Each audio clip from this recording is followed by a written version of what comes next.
A common apologetics making the rounds amongst Muslims, and a sense of boast for them propagated by videos such as these, among the many claims made by the protagonist. But for the purpose of this video, time-stamped at 2 minutes 15 seconds, is the claim that the Quran uses the title of Pharaoh more accurately compared to the Bible, thereafter triumphantly deriving the conclusion that the Quran could not have copied from the Bible. Essentially, the crux of the argument is the title Pharaoh for the ruler of Egypt only came into vogue as late as Egypt's 18th dynasty. This would fit with the time of Moses. However, earlier rulers of Egypt during the time of the patriarchs, such as Abraham and others, were simply called kings. Thus, the Quran's use of king at the time of Joseph, who lived around 1700 BC, and the use of Pharaoh for the time of Moses, who lived around 1300 BC, is justified, versus the Bible's use of Pharaoh across both periods. This article by the Armstrong Institute of Biblical Archaeology explains this contention in full. The link is below. In order to analyze the Islamic claims, a timeline needs to be established. Islamic sources do not give a timeline for Moses' lifespan independently from their own sources. Instead, the timeline they base their arguments upon is deduced from Jewish and Christian sources, and even these do not always correspond. For example, rabbinical Judaism, such as Seder Olam Rabbah's Babylonian Talmud, calculates Moses' time corresponding to around 1300 BC. St. Jerome, in his Chronicon, suggests around 1600 BC as to his birth year. Suppose the latter date of St. Jerome's is taken, then that will fall outside the historical timeline for calling the ruler of Egypt Pharaoh. However, the Quran in verse 28:8 talks about Moses' birth and calls the ruler at the time Pharaoh, when he should have been called king, according to their own argument. But they will probably selectively adopt the former timeline as it suits their argument better. And adjunctive to this is the Quran's curious connection of a figure called Haman to the Pharaoh story, a topic covered in the book Islam the Honest Truth and will be covered in a later video. In spite of all this, the point is, to make their argument, Muslims are drawing upon the information contained within Judaic and Christian sources and not from their own, and on top of that, they selectively cherry-pick whichever makes their case better. The word Pharaoh itself is ultimately derived from the Egyptian compound Pharaoh, which means great house, written from the two biliteral hieroglyphic symbols.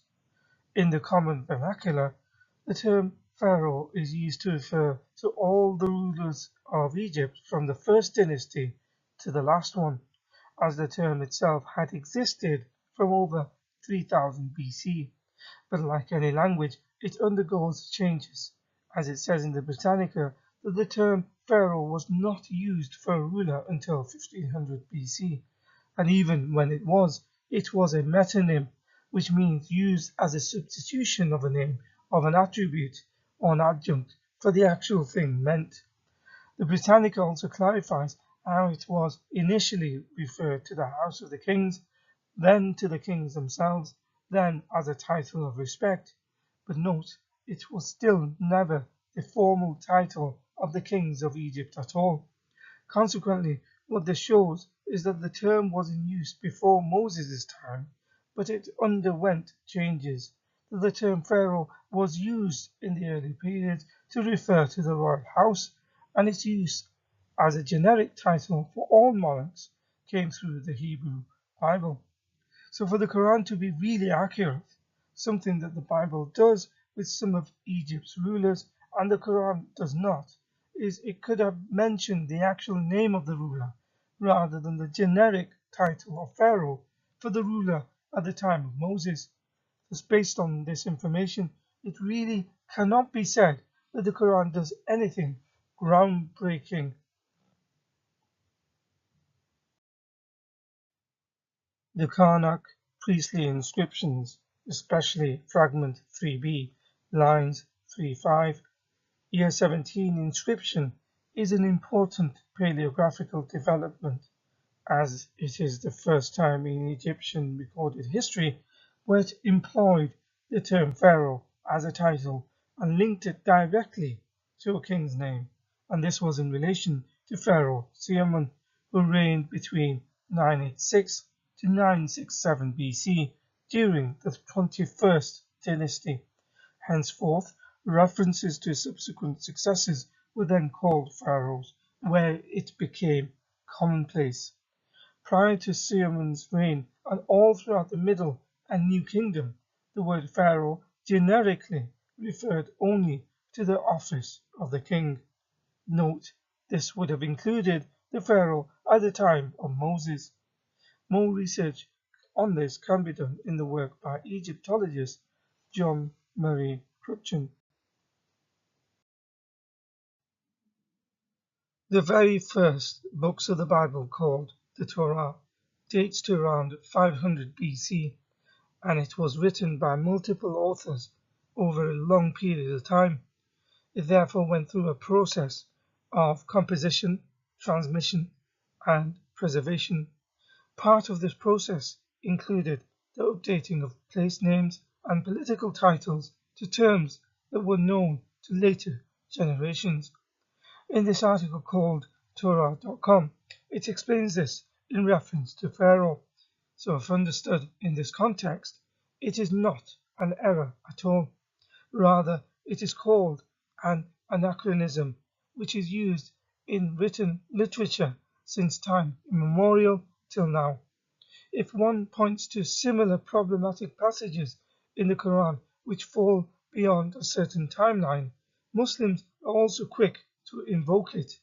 This will be shown next.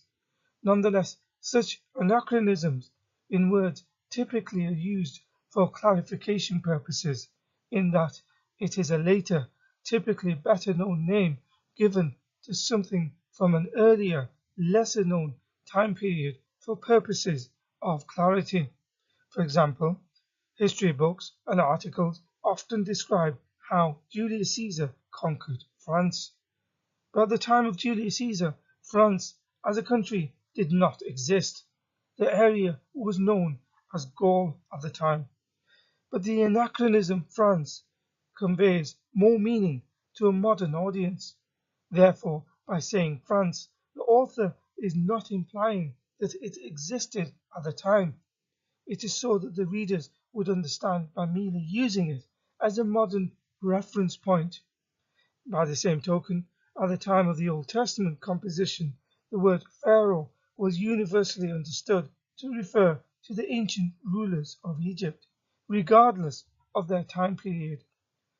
Further reading about this can be done in the World History Encyclopedia. If Muslims want to be consistent by laying the charge of keeping names and titles to their official designations confined to their actual timelines, then the Quran fails in this respect, as it does not always uphold to this standard. But here is when the apologists will then shift the goalposts and say it is an anachronism.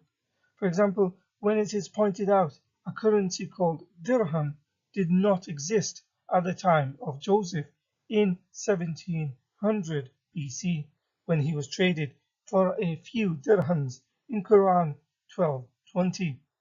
The name dirham is derived from drachma, a Greek coin first introduced in 6th century BC. That is over 1,000 years after the time of Joseph. But if they want to be consistent, as they do with the name Pharaoh, then why didn't the Quran use the name of the actual currency at the time of Joseph, as opposed to one that did not exist at his time? Here notice how they invoke anachronism in this case. Also, what they fail to admit is the Bible is more accurate than the Quran in this case, because the currency shekel did exist at the time of Joseph, first attested in 2150 BC, and also mentioned in the Code of Hammurabi. Therefore, it could have been used to trade Joseph with, but never with the dirham as mentioned in the Quran. There are numerous other duplicitous double standards amongst Islamic apologetics. However, for brevity's sake, one more will be given. If Muslims want to get pedantic over names and titles and only use the official terms for people as is historically and officially accurate, then why does the Quran also impose its own terminology on characters? One such example is Potiphar, an Egyptian name which the Bible uses, but the same person is given the Arabic title of Al-Aziz in the Quran. This Arabic term would never have been used by the Egyptians during Joseph's time, a term that would have been unknown to them, nor is it an ancient Egyptian name unlike the biblical Potiphar. For example, in Quran 12:51, Allah calls Potiphar Al-Aziz. It is often argued by Muslims that the name is apt, as it is translated as the Mighty One, because he was a governor in charge of the storehouses of Egypt, and was called this as a title in conjunction with him being a powerful man in the Egyptian administration to denote his high rank. But the point remains, this term was not the original name or title for Potiphar. Why are Muslims not consistent in their use of original ancient Egyptian phraseology to show the Quran is historically and archaeologically accurate, just like they do with the Pharaoh title? Also, generally, a benevolent figure in the Quran for taking care of Joseph, Potiphar, is given one of Allah's names. This is obviously sacrilegious due to the definite article al in front of his name. The irony is, this is something Muslims also admit as blasphemous. Quran 30 verse 5 uses the same word to describe Allah. So for Potiphar to be called Al-Aziz cannot really be better than using his actual Egyptian name. Further, in Genesis, Potiphar's wife is given no name, nor is it in the Quran, to be fair, but according to Islamic sources, his wife's name is Zuleika. This name is not derived from any ancient Egyptian records. It is a Hebraized name adopted from later Jewish sources. So here is another example where at times Muslims are content to adopt non-Egyptian unofficial names, whilst at the same time the absurdity of modern day apologists boasting about getting names or titles accurate. Also, the comparison between the Quran and the Bible is not a fair one. If the New Testament is included, the Bible is 10 times more voluminous than the Quran. Therefore, statistically, the Quran has a higher probability of getting some things correct by sheer coincidence alone, as it has a much smaller sample size to prove from. To give an idea of the false equivalence between the two books, the Quran is slightly smaller in volume than the first 5 books of the Old Testament alone, the Torah. So despite giving the impression that the Quran accurately portrays later Egyptian rulers as pharaohs and earlier rulers as kings, the Quran only mentions 2 rulers of ancient Egypt generically, the pharaoh at the time of Moses and the king of Joseph. Furthermore, the most mentioned figure in the Quran is Moses, who is mentioned over 100 times, As such, the term Pharaoh is employed numerous times. Conversely, the Egyptian king reference at the time of Joseph is only mentioned a handful of times, and that is within a comparatively brief passage of scripture found within Quran chapter 12. Therefore, statistically, due to a good-sized data set, one can therefore expect to find a significant number of references in the Quran to the Pharaoh of Moses rather than that for Joseph. It still stands, it is logically problematic to hold up a relatively minuscule data set as proof of the Quran's accuracy.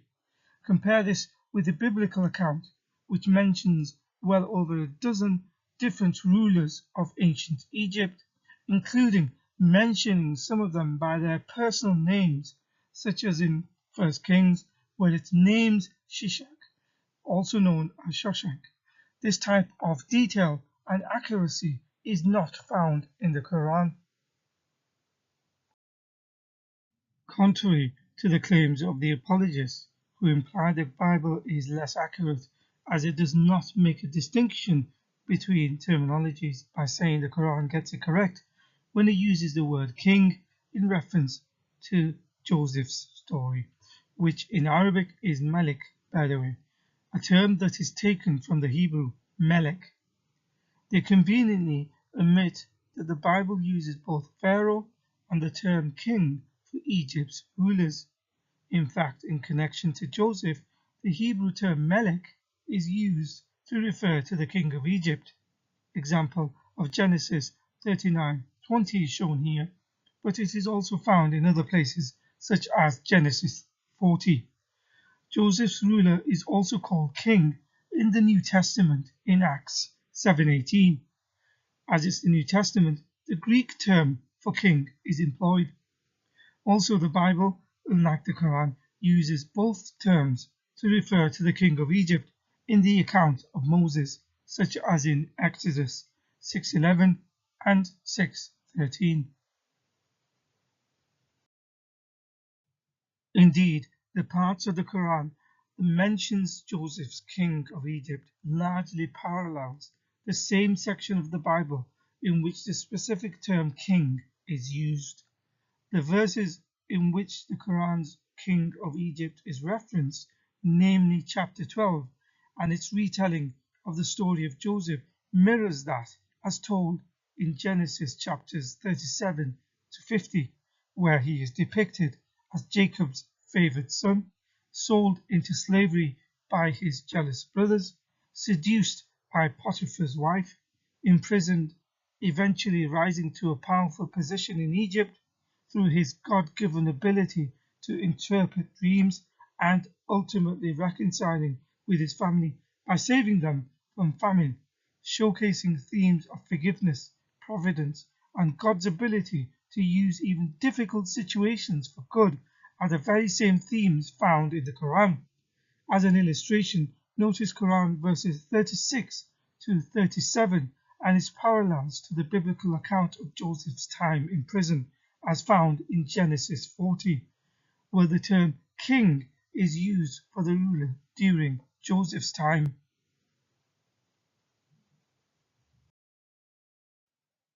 So in conclusion, without needing to rehash the subject, to quote William Shakespeare, this is a case of much ado about nothing by the Muslim apologists. There is not anything revelatory or unique about their arguments. These are people who follow a religion that gleefully fed off the Bible, but at the same time insidiously seeks to destroy it, done solely to elevate the Quran and their religion. These apologists, especially those who live in the West, are driven by an inferiority complex in which they are too arrogant, ignorant, or intellectually dishonest to admit, who endlessly resort to inane, childish point scoring in order to try and make converts to their religion and recruit more imprudent apologists to their pernicious cause.